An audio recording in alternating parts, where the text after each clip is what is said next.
Okay, then take a look at this photograph. This is Kano in the 1940s.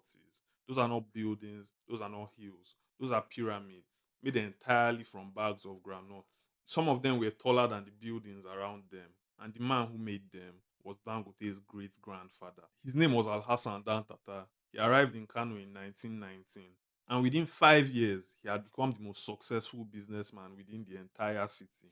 He was supplying the Royal Niger Company with more groundnuts than anyone in the entire region. But the one challenge he faced was storage. He had massive quantities of groundnuts waiting to be transported to Lagos by train, then shipped abroad. Where do you put 15,000 bags of groundnuts while you wait?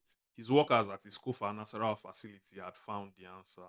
They stacked the bags in a pattern, with each layer slightly smaller than the one below it, until they had built a pyramid. Just one pyramid could have up to 15,000 bags of groundnuts, which made them taller than most surrounding buildings. By 1922, just 3 years after arriving in Kano, Alhassan Dan Tata was the wealthiest man in the city, and by his death, he was the richest man in all of West Africa.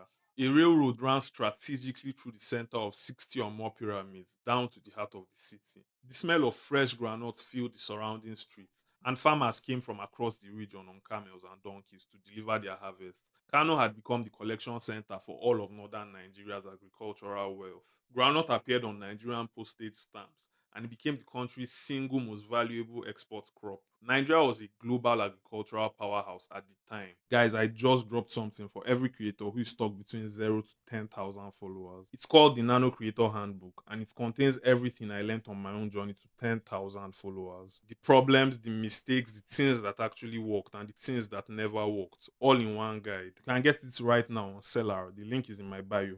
And if you want something more personal, I'm also taking clarity calls at the moment. Just me and you, looking at your own journey together and finding out what specifically works for you. It's also available on Seller. The link is in my bio. You can get it right now. Thank you very much. Let's get back to the story. But today, where those pyramids once stood, there's a football field. The pyramids disappeared for three major reasons, and none of them were inevitable. The first was the British. During colonial rule, Nigeria's raw groundnuts were shipped to the UK for processing. We grew the crop while they turned it into oil, soap, and margarine and sold the finished product back to us. We had the resource, but never the industry. And it was one of the reasons that particular industry didn't survive. The second was disease. In the 1970s, a fungal disease called the groundnut rosette devastated groundnut plantations in northern Nigeria. Production collapsed, the pyramids became smaller and eventually disappeared. The third, and ironically the most fatal, was oil. When oil was discovered, the government abandoned agriculture almost completely. Oil money was just sweeter, and Kanu's golden pyramids became a memory. The man who invented those pyramids was Dangote's great grandfather. His descendant is now the richest man in Nigeria, built on oil refining and cement.